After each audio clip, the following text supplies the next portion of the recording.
పుట్టినరోజు ఒకటే కాకపోవచ్చు, కానీ గమ్యం మాత్రం ఒకటే. ఒక చెల్లి, ఒక అన్న వారి సోదరుల ప్రేమను ఆశగా చూస్తూనే వారి నీడలో కాకుండా స్వతంత్రంగా ఎదగాలని మీరు ఊహించగలరా? ఇది కేవలం రాజకీయ కథ కాదు. ఇది బంధాల భాగోతం. ఇది ప్రేమ, నిరాకరణ, పోరాటం, పునర్జన్మల లాంటి కథ. పుట్టింది ఒకే ఇంట్లో, పెరిగింది ఒకే ఆశతో. తెలంగాణ తల్లి కోసం జరిగిన ఉద్యమంలో పాట పాడిన కూతురు, తన నాన్నగారి ఉసి వెనుక తిరిగిన నాయిక కవిత.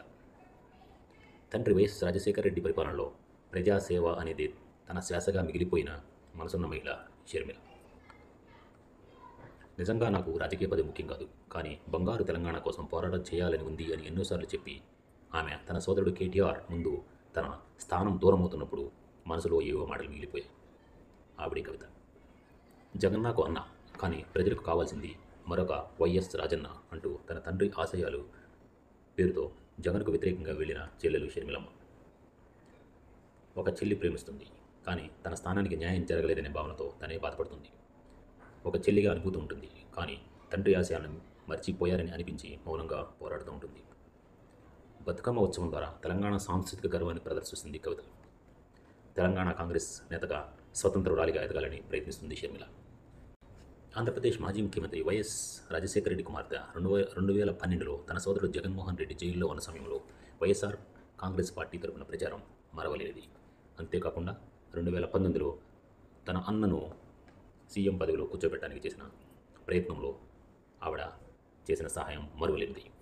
తెలంగాణ రాష్ట్రం కోసం జరిగిన ఉద్యమంలో ప్రముఖ పాత్ర పోషించిన కల్వకుంట్ల చంద్రశేఖరరావుకు కుమార్తె కవిత 2014లో నిజామాబాద్ లోక్సభ స్థానం నుంచి ఎంపీగా ఎన్నికవడం మనకు తెలుసు. మహిళా సంఘాల ద్వారా స్వతంత్ర నాయకురాలుగా ఉన్నట్లుగా నిరూపిస్తూనే ఉన్నారు.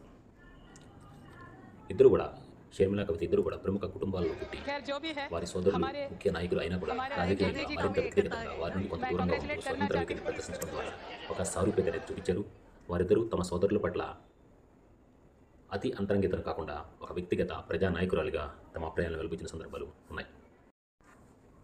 షర్మిల వైఎస్ఆర్ పనిచేశారు, తర్వాత అది కాంగ్రెస్లో విలీనం చేశారు. కవిత బీఆర్ఎస్లో పరాజయం పొందిన తర్వాత రాజకీయంగా తక్కువగా కనిపిస్తూ ఉన్న ఆమె కార్యకలాపాలు చేస్తూనే ఉన్నారు. సోదరుల రాజకీయ ఆధిపత్యానికి వ్యతిరేకంగా స్వతంత్రంగా ఎదగాలని భావిస్తున్నారు. వారి ఈ భావన తప్పంటామా?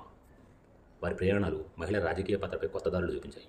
భవిష్యత్తులో వారు ప్రజల మద్దతుతో ఎంతవరకు ముందుకు సాగగలరో కాలమే నిర్ణయిస్తుంది. బంధాలు పగలకూడదు, అభిప్రాయాలు వేరైనా గుండెల్లో ప్రేమ ఉండాలి. తెలుగు తల్లి పేరు మీదుగా ఒక ప్రజా నాయకులకి మన వందనం.